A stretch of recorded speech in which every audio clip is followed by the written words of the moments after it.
Now they played some beautiful rugby. They played some grit. They grinded through a lot of those situations. We were behind, got in front, behind, got in front, and that's the sort of finals you want to see. Not only as a coach but as a spectator. And so that whole moment was amazing. He's so dangerous. Freddy Krueger has nightmares about him. Hello and welcome to the Rugby Hive. I'm Dallen, Stanford, and despite my South African accent, I was fortunate enough to play rugby for the United States on the Sevens World Series. And I'm Reuben Mcdougall, a former Canadian Sevens international. Back in my playing days, I went head-to-head against Dallen in the USA. For several years, Reuben has coached international sevens for various countries, including Canada and Mexico. He's massively passionate about growing the game across the Americas through his McDowell rugby programs at all levels. I'm currently a commentator for World Rugby, most recently broadcasting the Rugby World Cup in Japan, as well as the amazing Sevens World Series. More than a decade later, we are teaming up to bring you insights from legendary players and coaches from around the world. All legends have a story. The Rugby Hive podcast is here to share it. Welcome to the Hive. Oh, he's more dangerous than climate change. Hello and welcome to episode 8. This week it's Brazil rugby that's in the spotlight as we talk with Aristide Guerriero and Reuben Samuel about the women's sevens program. And Robin, it was your idea to get these two legends on the show, and I thoroughly enjoyed learning more about rugby in South America. Yeah, they're both class individuals. Got an opportunity to meet them at the Hong Kong Sevens in 2018. We were there playing against each other, and obviously a lot of similarities between us both being foreign coaches working in that part of the world. Me at the time, obviously Mexico, and those gentlemen Brazil. Reuben is a Maori New Zealander that actually played junior All Blacks on the way up, and he's got an impressive coaching resume. But he's just so down to earth and a wealth of knowledge. And Ari and I really connected because he's Italian, and I played a season over there. But so he's an Italian born and bred guy. He's got the most romantic accent, of course, and he speaks, I think, 15 languages. So, very interesting guy. Oh, I love that, Robin. And I bet you sunk a few more than 15 coffees as well on that trip, you two Italians combining. The cool thing is that our Rugby Hour podcast has been number 1 in Brazil for the last week, and we haven't even released this episode. So that's very exciting as well, But let's switch back to North America. What have you been up to this last week, and what you got on the go coming up? Yeah, another big fishing trip up to beautiful Port Alberni, home of the famous Port Alberni Black Sheep Rugby Club. And actually, when I was cleaning fish, there was a couple Port Alberni Black Sheep there. So shout out to Port Alberni Black Sheep.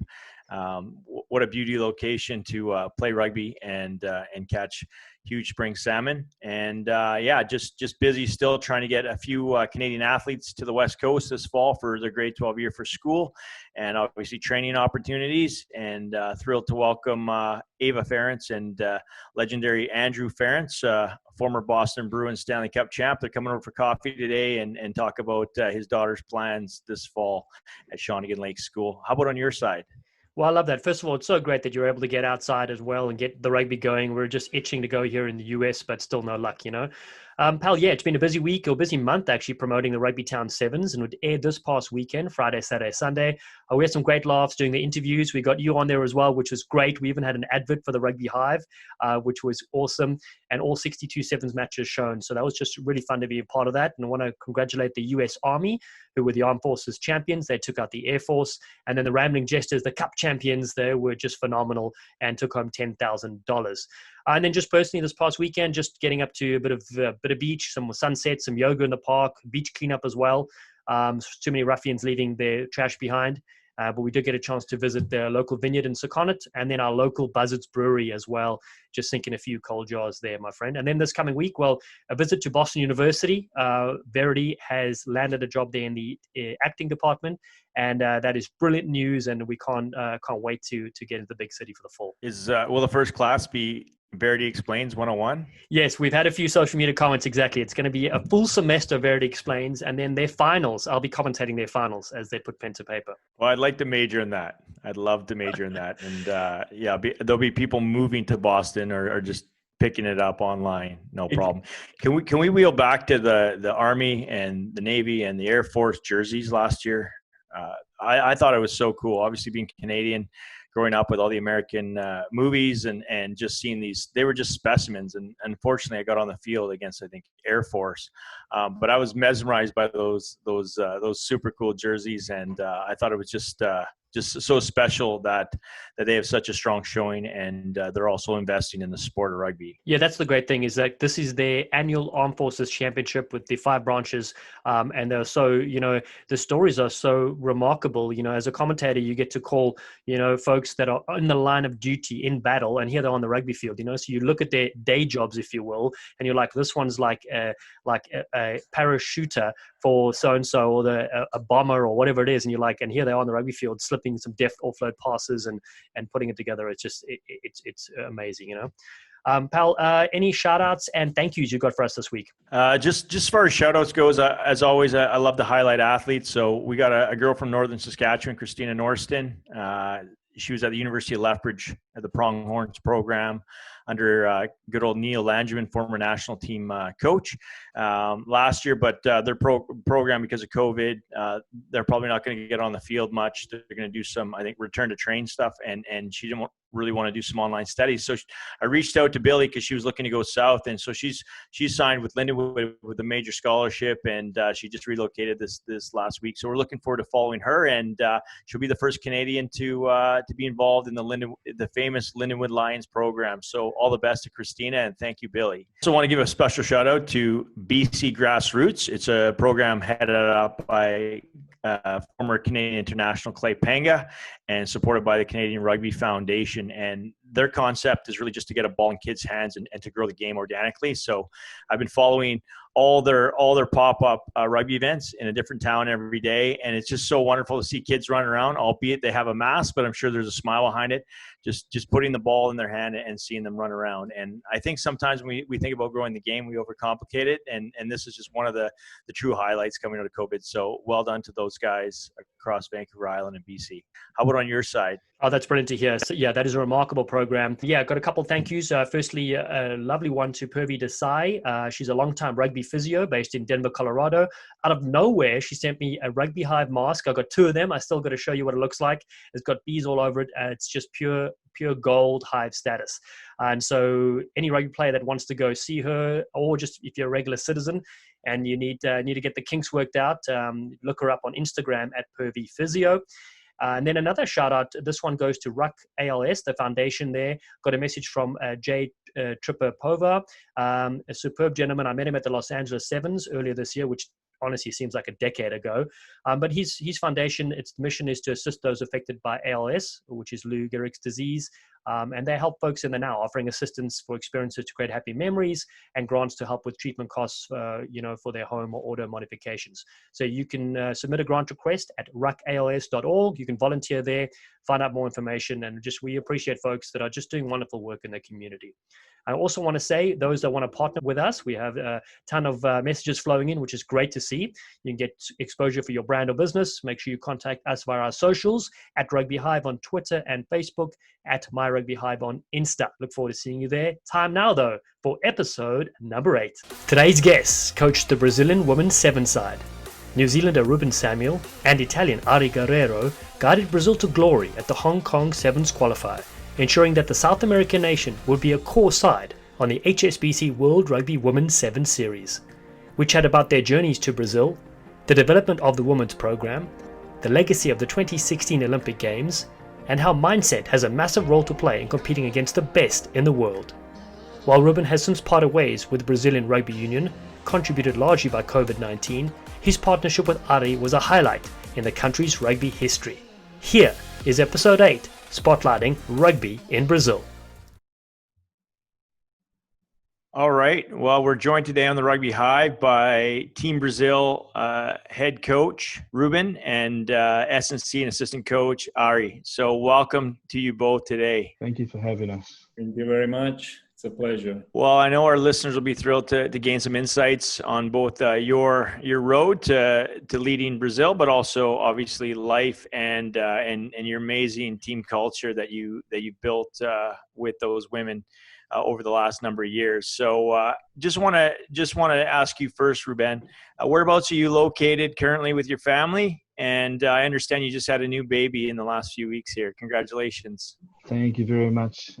Yes, hiding away in Hamilton, New Zealand.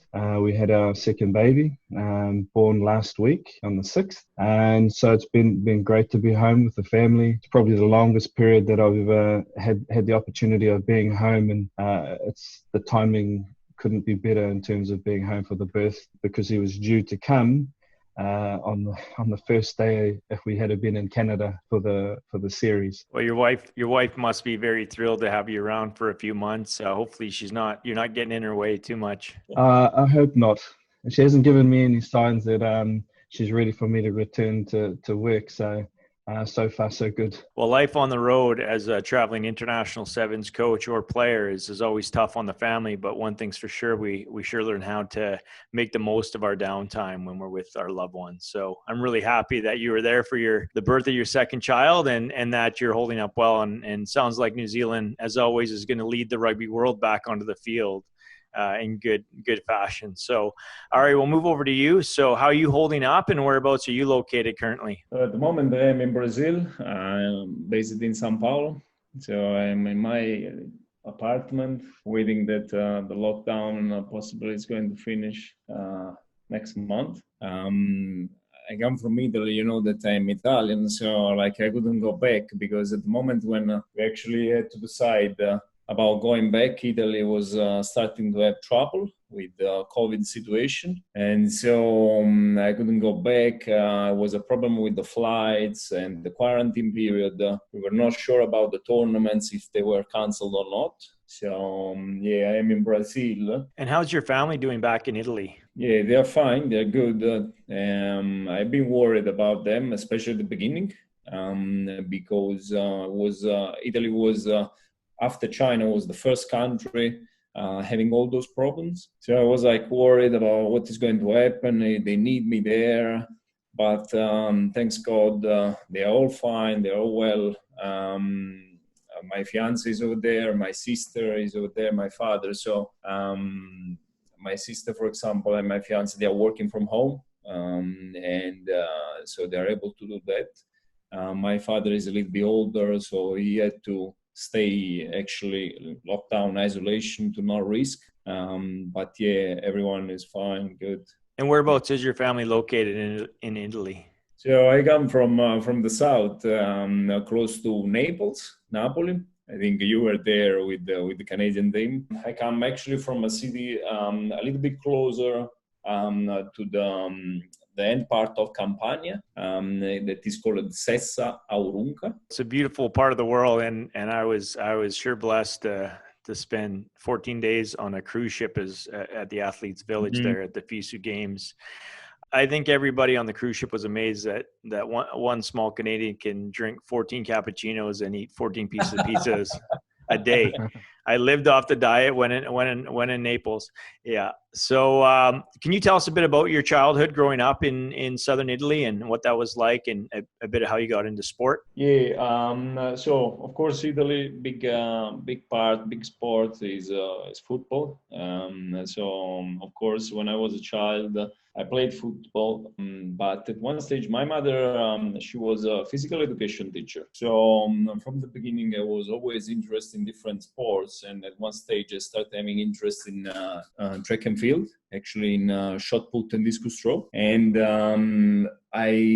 so the city where I live is close to another big city where they are pretty famous for pole vault. It's called Formia. So Elena Izimbayeva, I used to go to train there. I started doing shot put, and during my early year, the school where I was, I used to study a lot of languages because it was the address. So I studied the English, I studied French, German, and I was at the same time doing sports. And Italy is a beautiful place, especially because I think we are lucky enough that we live in a historical place. We can still study Latin, history when I was young, and but I always did sports at the same time. So the days was from 8 to 1 o'clock, 2 o'clock at school, 2 o'clock catch the bus, go on the field, go back home 7 o'clock, start everything the following day. And Reuben, you had a very extensive career playing back in New Zealand as a youngster. Can you share some of your highlights growing up and how you got into the game? Being from New Zealand, it's no secret that we kind of grow up with we come out of the womb carrying a rugby ball or wearing rugby boots, as they say. So there was no real choice in the matter. It was just something that happened. But in saying that, I come from a small town in the South Waikato by the name of Tokoroa. Family played, dad played growing up down there on frosty mornings, bare feet, no rugby boots. Didn't like it then, but now when I look back, it's some of the best memories that I have. Playing with family, obviously, cousins, and then on to school. And then in terms of, I guess, moving into different teams, some of the highlights were playing age grade rugby for my country. And other teams around the same time. And I guess it's every child's dream here, or most, to play for the All Blacks. I didn't get that opportunity, but the closest thing I came to was putting the silver fern on and going out there and delivering the haka with the rest of the boys and playing a test match against Australia, which is something you always want to tick off. And lucky to come away with a win in that particular year, and to be amongst players that ended up putting on the AB's jersey. So those are some of the highlights. But if I think of a few others, it's probably at boarding school, where you live and breathe rugby on and off the field. So a lot of my background and sort of the person and the coach that I am today came from those early memories of growing up with rugby, going to school, living and breathing it, and then going on to playing some other good teams. And then on to coaching. New Zealand is such a beautiful culture, and I remember going there for the first time with the World Cup side in 2011 with the USA team, and just being welcomed so nicely by everybody, all the different communities, and the just the rich history you have there, and for the sport as well. We just love anybody and everybody from New Zealand. So Reuben, tell us current day time, how are you guys dealing with the situation we're all facing, but particularly how are you managing your team and the skills of your side? Skill-wise is more about basically, again, thinking about their environment and their situation. Some of our players have less than, they don't have backyards. They don't have areas where they can go out, and practice or do some handling or anything, because of some of the favela situations. They can't exit their house because of contamination. So need to be mindful of that.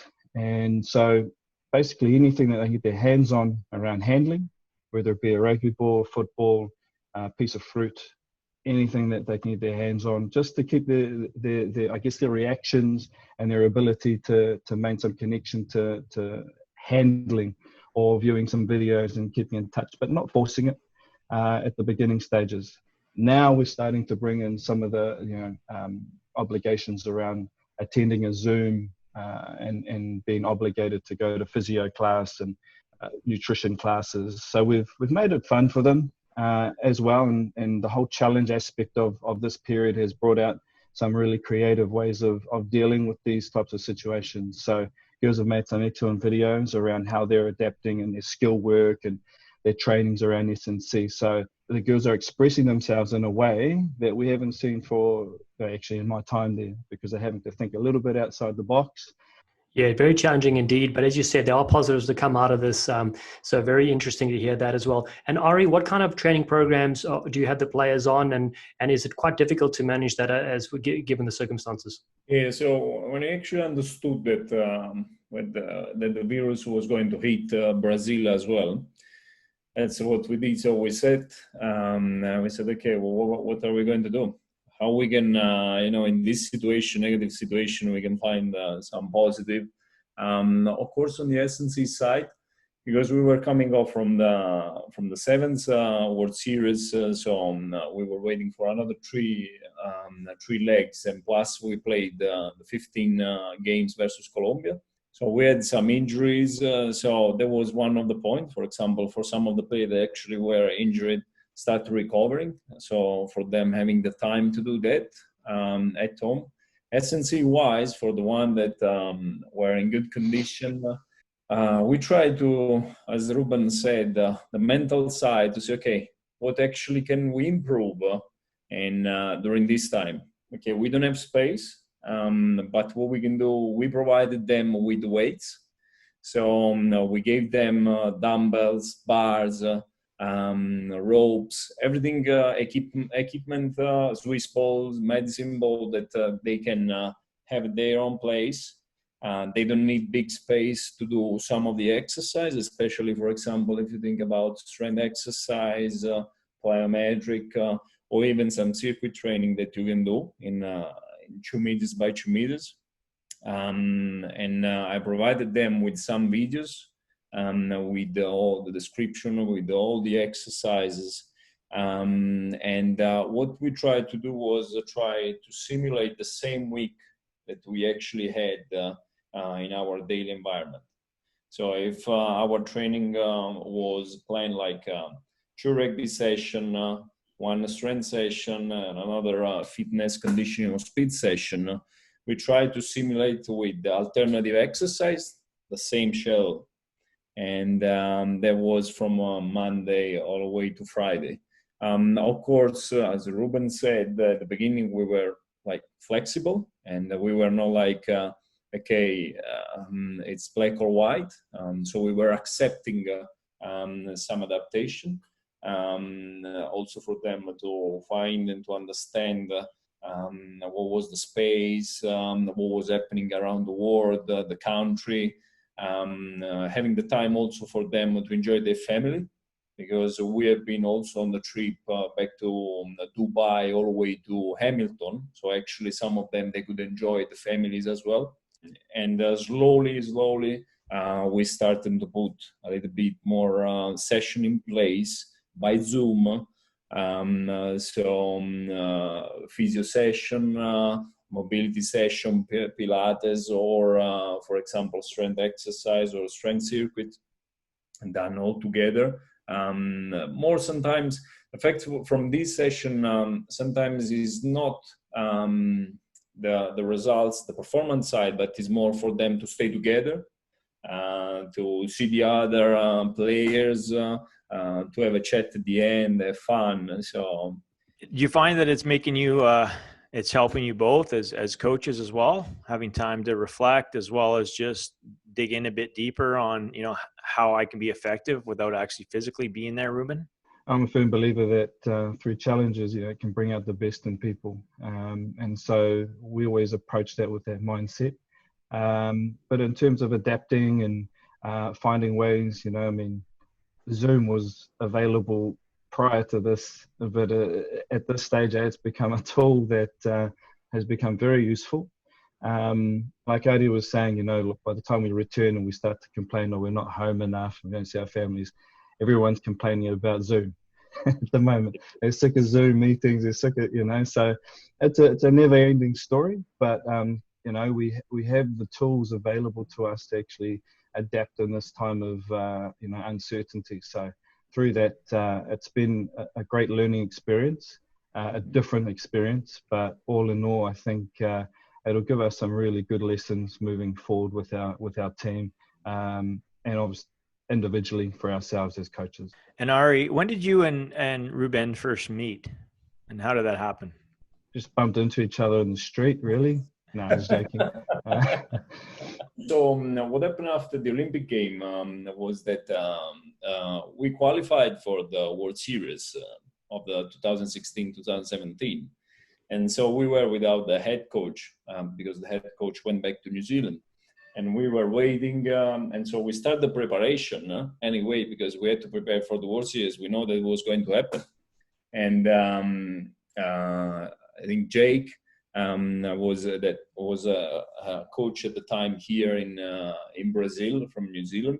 Had the connection with Reuben. Actually, he's a friend of Reuben. And so I met Reuben, and he came over to my apartment, and we stayed together for 3-4 days before we actually went out an hour at the center where we trained together. Interesting story that week that I met Adi. You can go ahead with that.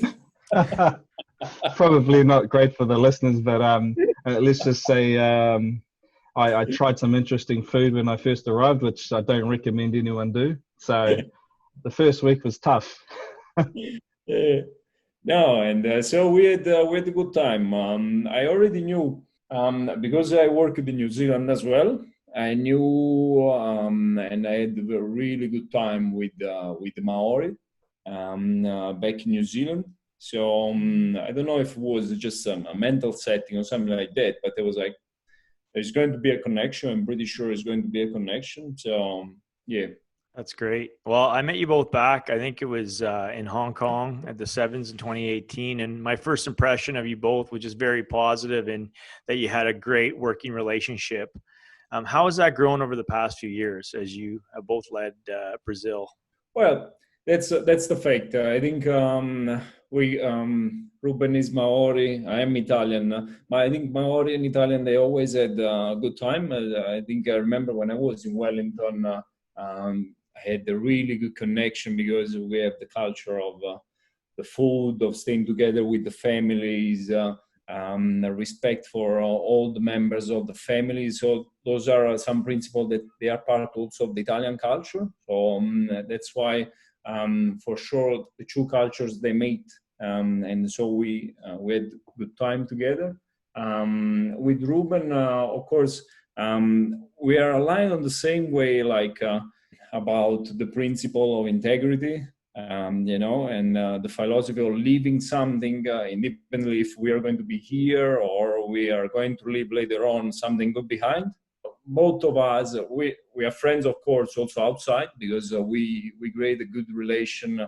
Both they are what here, we are what here they call gringos, because we are not Brazilian.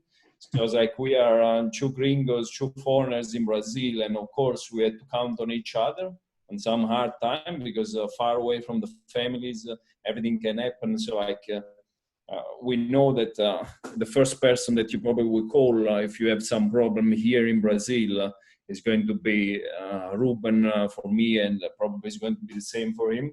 On the working side, the good fact is that both of us respect the limits of each area. And I completely trust, like the experience, the knowledge, and the way that Reuben is professional. And I think he does the same with me. That's why probably as soon as we got together, we went straight forward.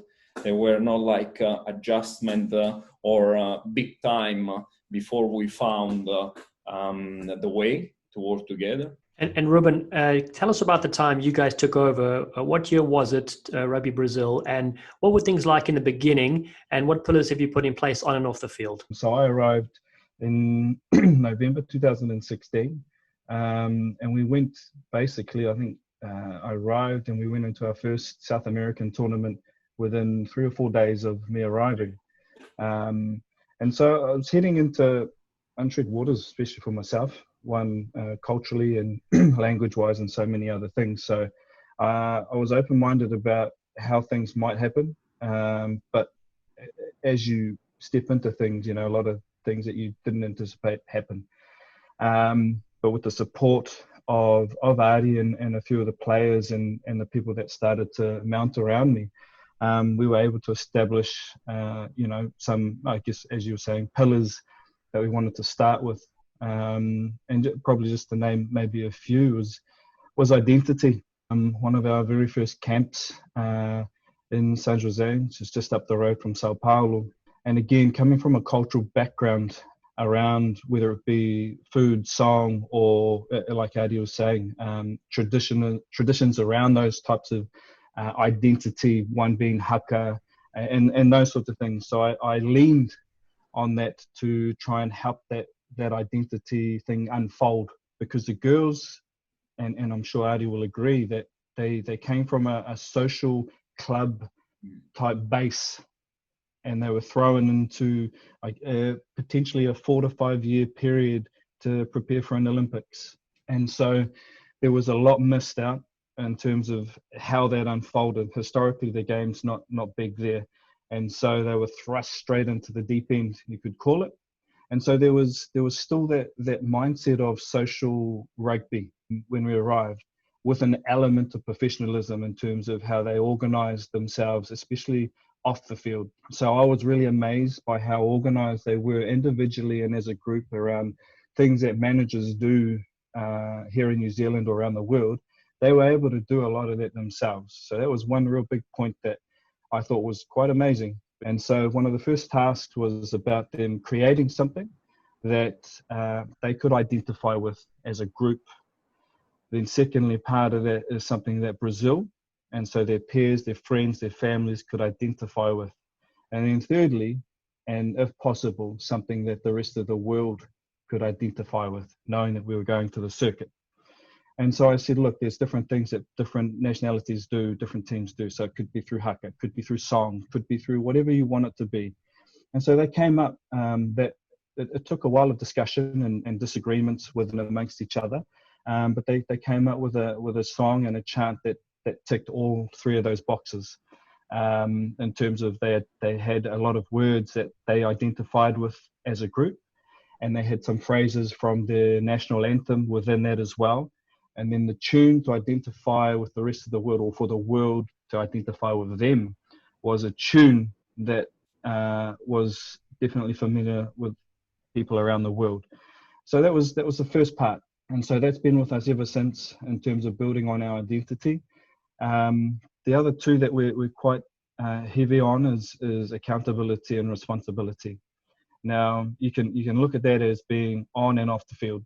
And so we are quite broad in our statements in terms of building this team, because we have to. We have to accelerate them, not only as being athletes, but also accelerate them in terms of their identity and how they can be better people through sport. And so those are probably some quick examples of what we wanted to establish early on, and has paid off for us in terms of us as a group.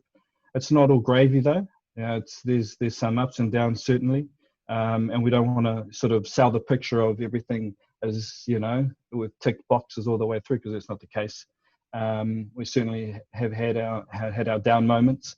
But it's been those pillars that have helped us realign and helped us get back on track. Well, I think you guys, I know you guys are doing a great job, and whenever I see your girls, they seem happy and full of song. One thing I think is always important when you have foreign coaches involved, which is quite prevalent in our game, is really tapping into their culture and what drives them and what motivates them. And obviously, rugby's bigger than sport, and culture so rich with it. And obviously Brazil is passion and colorful and live and in your face. So if you can light those fires, then they can take on the world. Reuben, can you describe your coaching philosophy and the principles that your team lives by day to day in training and before games? Of course. And as again, we kind of have broad statements because we need in different situations. So here in New Zealand, we can be a little bit more detailed. For us, being broad is about us having a broad statement and then putting in details and evolving those details as time moves on. And so I'm sure you'd be familiar with the movie Field of Dreams. So basically my coaching philosophy around that is build the person and the player will come. And so that's always been in the background for me, is about building the person in terms of their ability to become more self-aware. And again, going back to that word of identity, finding their place in this world actually helps them become a better player and a better athlete. Through stumbling blocks that they come through, it's always going back to them and their awareness around their situations that actually improve their ability to understand things. And so with understanding comes a better way of actually performing. And so we're certainly very big on that. And so around that philosophy, it's a broad statement. And so basically it's the same with the team. So same sort of principle around the team, build the group and the team will come. It's hard work though. It's not easy. And I'm sure it's the same with both in terms of your careers. But those are things that we always go back to.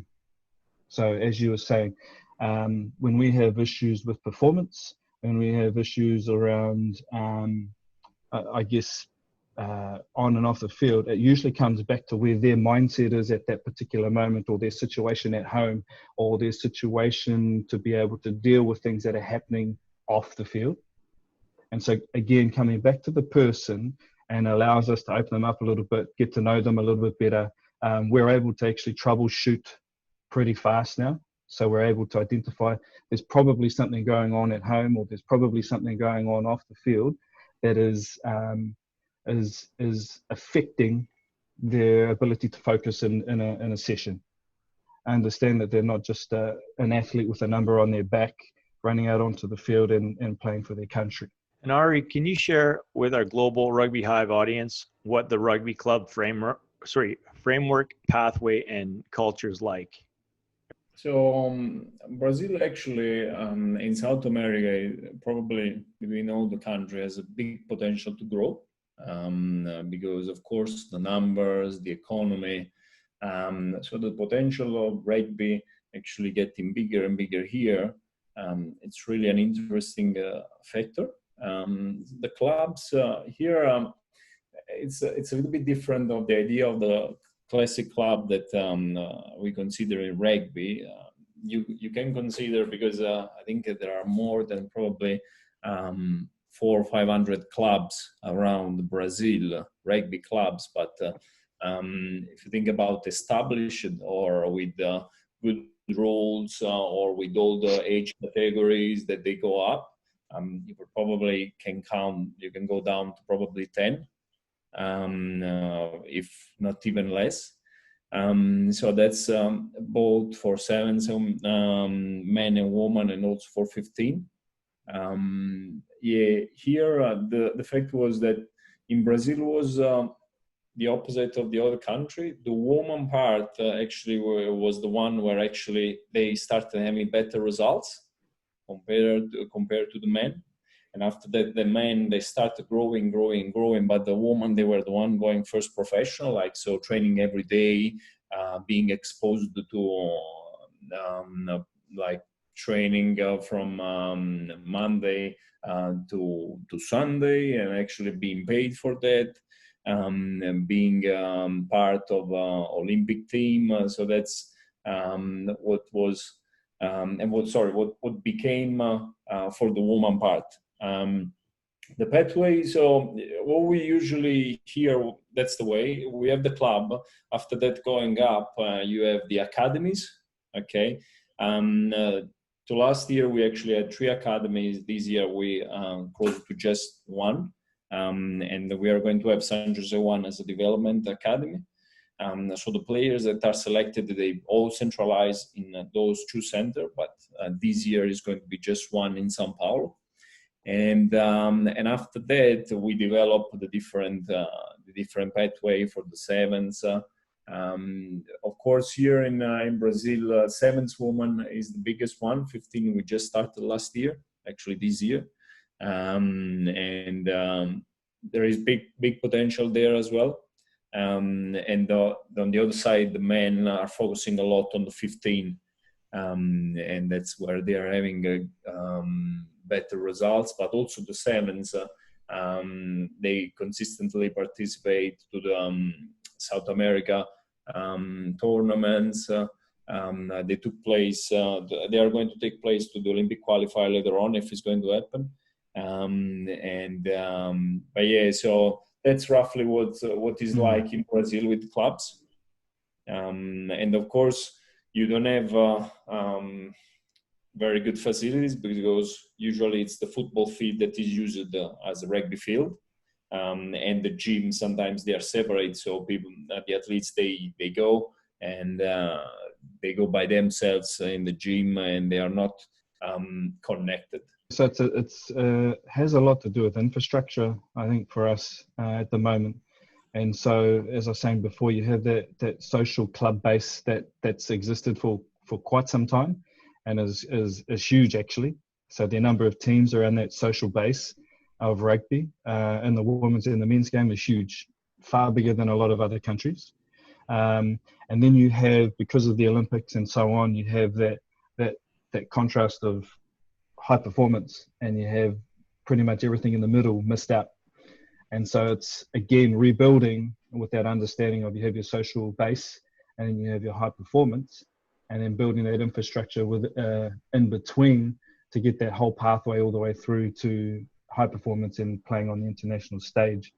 And so I guess as Adi was saying, in time, that's the potential of Brazil. Certainly population. There's certainly people that love the game and it attracts people to the game.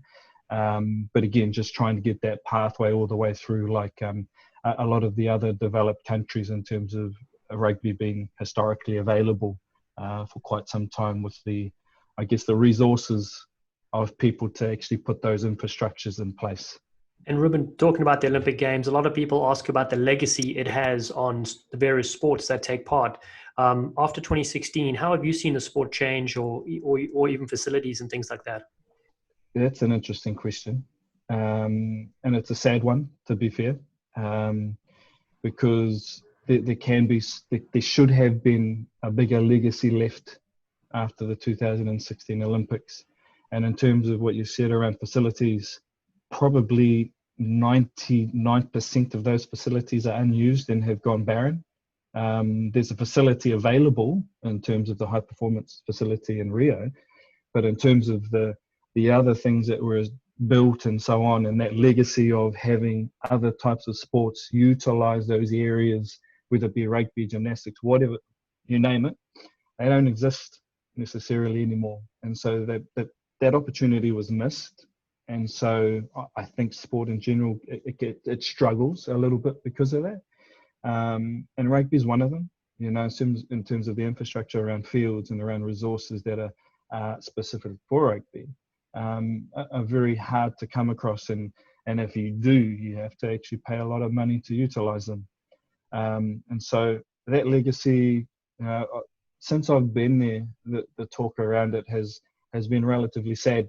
Switching across to arguably one of the best highlights, we've seen you guys qualify at last year's Hong Kong Sevens to become a core team on the World Series. Reuben, can you talk a bit about the gaps you guys had to overcome to qualify? And then since then, what are the current gaps you're working on as a team? Certainly a great highlight for both of us, and one that we'll remember forever. And I go back to, I think, one of the interviews post that particular final was, again, for a lot of people around the world, it's like Brazil and rugby, they don't quite go together. And so to be in that moment at that particular time was awesome. It was a great moment for all of us, and the one that we look back on and are proud of. In terms of the gaps that we closed during that period, it started from day one.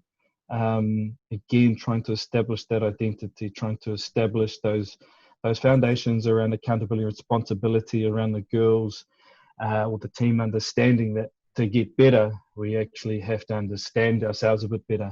So that being, at the beginning when we would review a game as a practical example, we would tend to look for excuses. We would tend to look outward.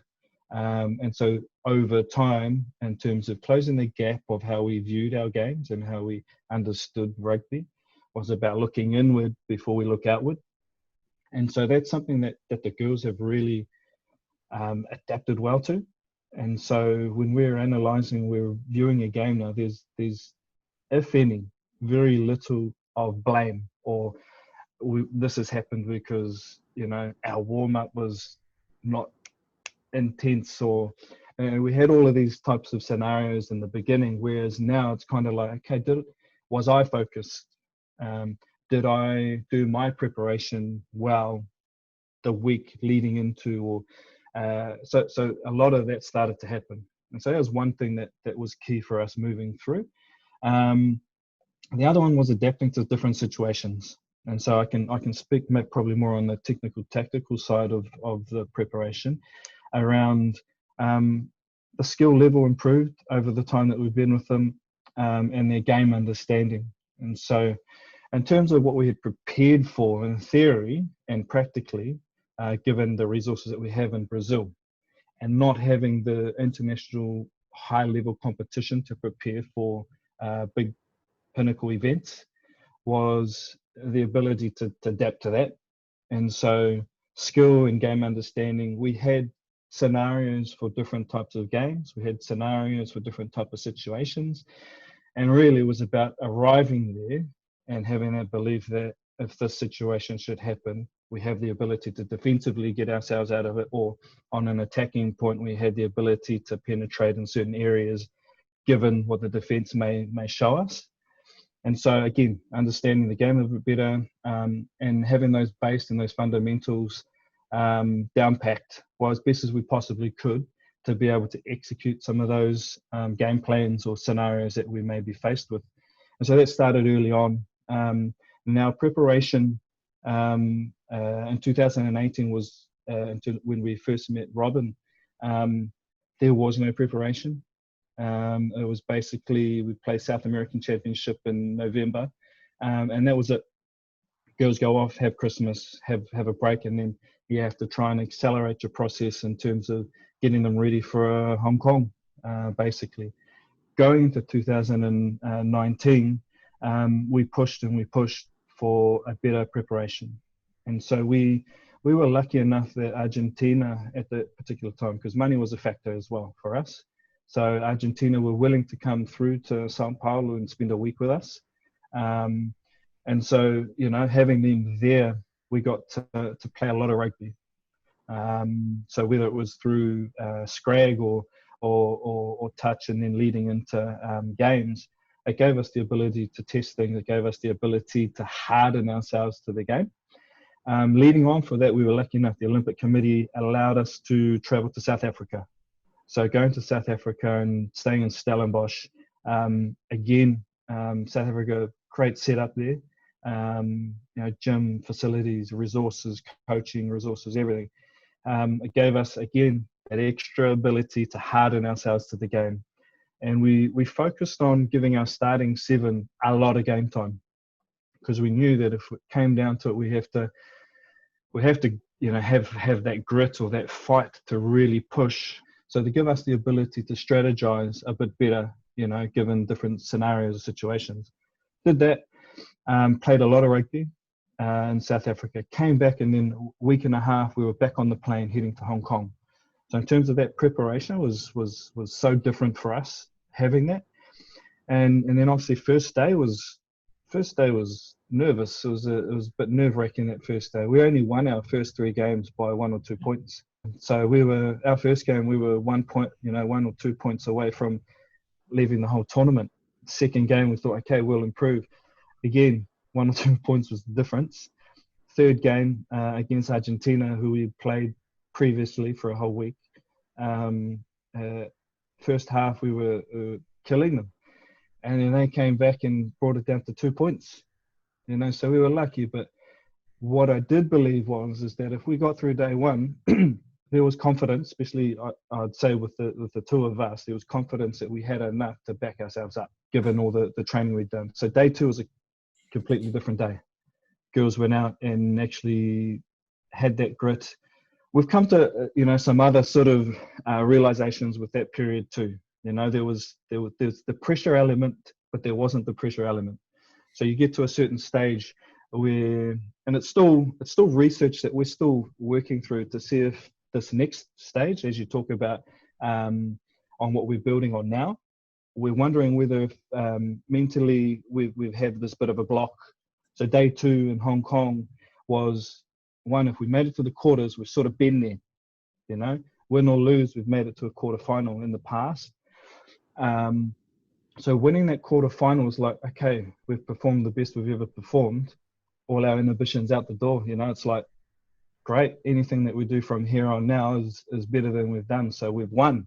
But that ability and that mindset in that moment, when you play without inhibitions, sometimes you play your best rugby, because there isn't that fear of failure. There isn't that fear of disappointment. There isn't that fear of one losing. Because you've worked with teams all your lives. It's kind of like, didn't expect to even draw with that team. So well done, boys, or well done, girls. We've achieved. And so there's that part that sits with us now. It's like, was that what we went through? In terms of semi-final was like, let's just go out and play. If we win or lose, we've achieved. And it went on into the final. Now, they played some beautiful rugby. They played some grit. They grinded through a lot of those situations. We were behind, got in front, behind, got in front.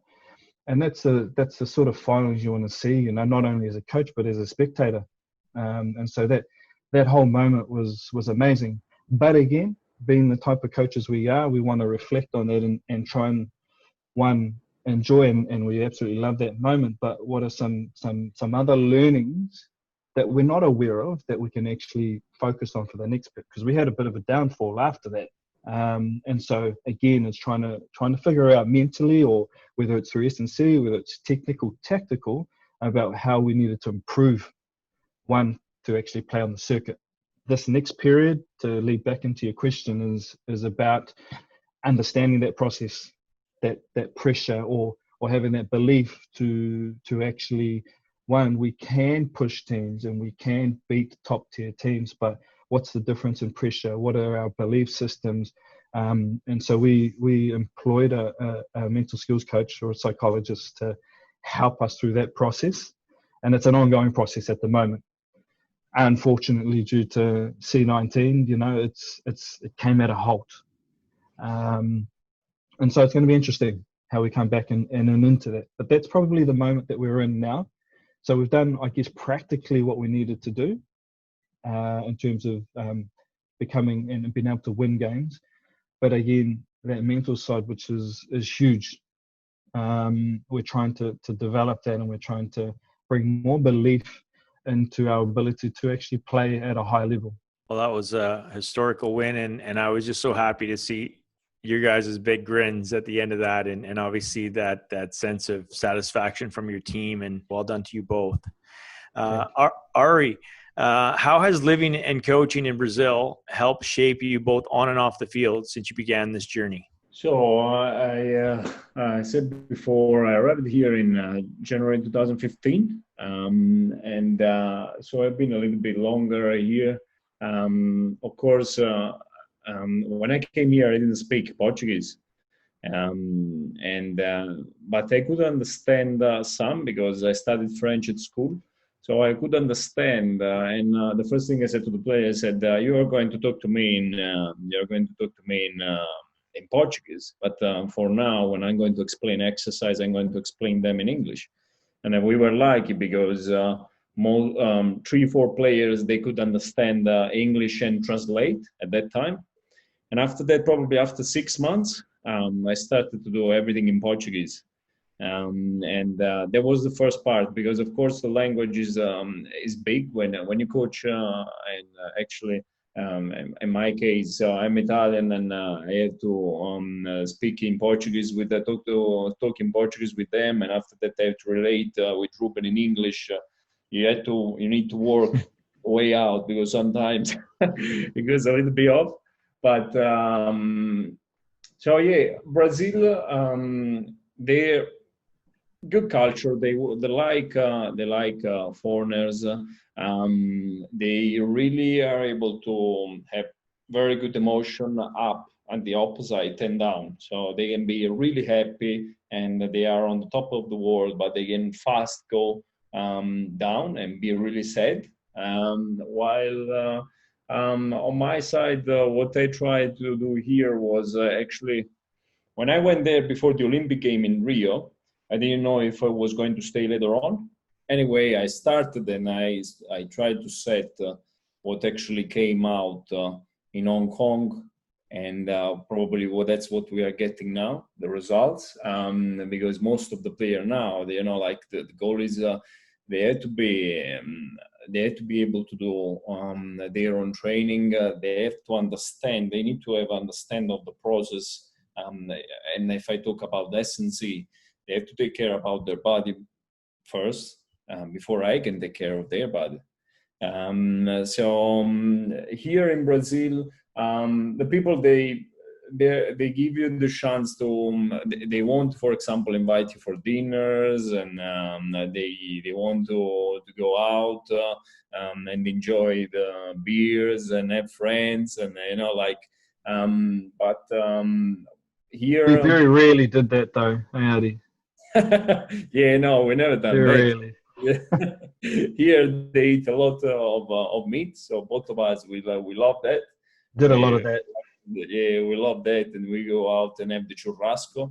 the way that they call it here in Brazil, and it's beautiful. But with the players, and as Reuben said before, when I arrived there, and they still like that, they're really professional, and so that's clear. And what I probably are going to take from here, I think as a coach, and in my case as a S&C coach, I actually what I understood is that I prefer to work in countries that don't have a big traditional rugby.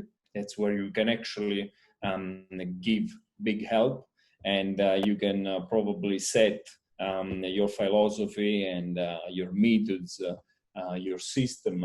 But because some other countries where rugby is already on another level, like higher level or tier 1, for example, it's really hard. Sometimes you have some restriction that you have to respect. While here you can actually do that, and it's really challenging because, as Reuben said before, sometimes you have to adapt. Sometimes you don't have the money to do stuff, and so what are you going to do? If your plan, the plan that you have done, okay, we sat at the table, we decided, okay, we are going to have a 9 weeks preparation for Hong Kong. And one stage comes on, but we actually cannot travel somewhere. All right, what are we going to do? Can we adapt? Can we arrive at the same results?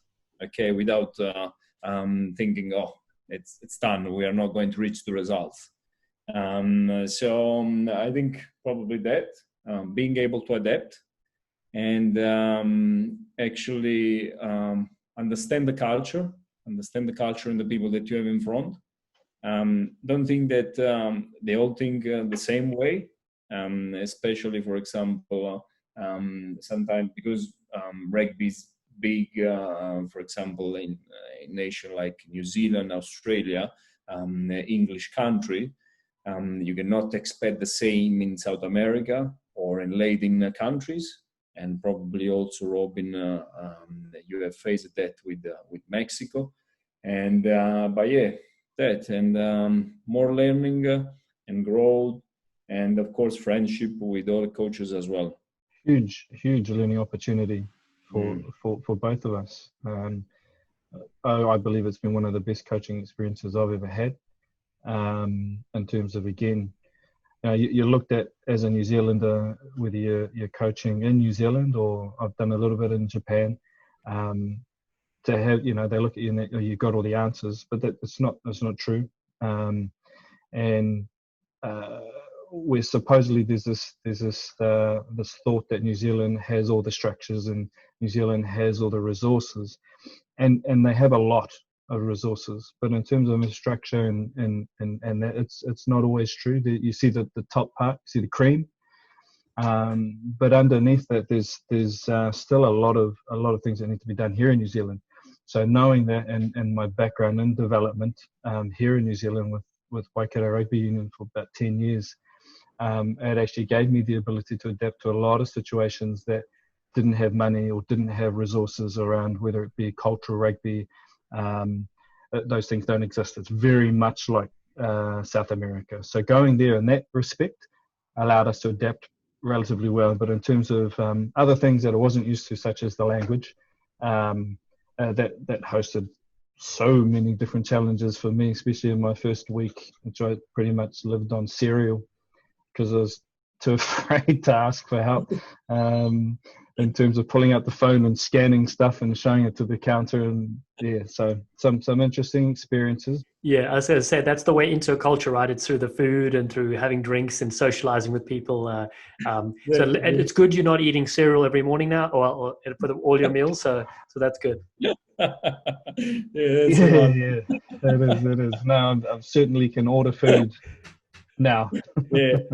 Last few questions from us, guys. Ari, we'll start with you. What do you love most about coaching on the Sevens World Series? Probably the best part is being at the highest level of the competition, and both men and women, they are in a huge level intensity, and it's fantastic to be there, sharing knowledge and experience with other coaches and knowing other cultures. For sure, that's something on the personal side that for me it's important, because on the technical side, or S&C or science, by internet or reading. You can actually learn and study.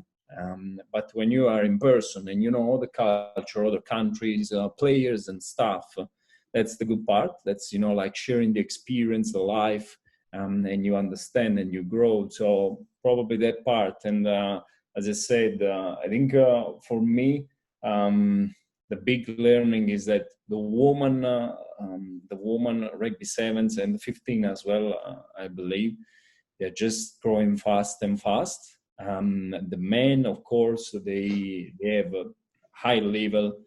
They've been playing the game for a long, so but the women, they're just pulling the stairs really fast, and both so staff and players, they are growing and growing faster and faster in a short time. And for you, Reuben? Measuring ourselves against the best, you know, that's the prime place to see where you're at. And for us, we've got a lot to learn and still a lot to I guess achieve in that space. And relatively along the same lines as Adi in terms of meeting new people, seeing new places, learning a whole load of new stuff. And I guess with us, me in particular, living in Brazil, and you're away from home for a long period, one of the best things that's helped that process in terms of that missing people and that missing that connection from home is I've coached majority of the New Zealand girls that are currently on the circuit. And so when we're away in other countries, seeing them again and reconnecting with those girls again is sort of makes you feel at home, knowing that you got to, one, go back to Brazil, prepare again, and then move on without going home. And so seeing familiar faces, whether it be coaches, players, I've had coaching relationships in terms of coaching other players and other teams as well in Japan and in Spain. So seeing all those faces again is pretty awesome, and it helps with the homesickness that we sometimes get. One last question from me for both of you. What message would you like to share with the larger Brazilian rugby community while they're all locked up during this time from the Team Brazil women's staff? Try to find the positive in this hard situation. Try to think about it's going to finish. It's going to stop later on, and possibly take the chance of working or improving some skills or studying. Everything that you can do at home, enjoying the company of the family. Because when it's going to finish, we will go back again to the same life. We will start running again, and so try to find positive in this hard situation. If I look at the situation now in Brazil, and I guess they're moving up the ladder in terms of the COVID-19 stuff. Now, again, same lines. That you kind of need to see that as a challenge and basically come out of this fighting, because they're on the news here in New Zealand. You know, there's Bolsonaro this and political this around Brazil, and I think again taking that challenge and as a people and as a rugby community to actually look at it as with the saying, I think it goes, like Brazil at the moment on the media, you know, they're getting fed to the wolves. You know, so in turn, you can either be eaten up or you can come out leading that pack back into becoming bigger, better, and stronger through that. Whether that's as a people, whether that's as a culture, or whether in terms of us, whether it's our players coming back with that mindset and having faith and having a belief that through this hardship we can push through it and actually come out of this a lot better than when we went into it. So. Same thing, just probably a different way of looking at it and trying to get our team and our girls back fighting for that place and to establish ourselves again. Well, Reuben and Ari, I just want to say, as a Sevens World Series commentator and a rugby fan, it's brilliant to see such a strong Brazil side on the circuit, such a wonderful and colourful nation. And on behalf of Robin and myself, we want to thank you for your insights on the Rugby Hive and what you're doing for rugby in South America. Thank you so much for having us. It's always good to have, you know, our smaller countries, well, in terms of historical presence in the game, being featured, because, you know, there are times where we are forgotten about, and there are times where some of these things, such as this, it really gives inspiration to the players to know that they are seen and that they are present and that they have a place in the world of rugby and in as a whole sport. So thank you to both of you for giving us this opportunity. The same. Thank you very much. Was really good, and it was a pleasure to share the experience with all of you, and all the best for the next. And we will stay in touch. Possibly sometimes you have to join us back here in Brazil or down in New Zealand or back in Italy. Grazie a Rugby Hive per questa trasmissione. Tūturu whiti whakamaua kia tēnā, haumia, huie, tai kie. 5 languages covered. Thank you again, guys. You guys are amazing. Thank No worries, thanks a lot.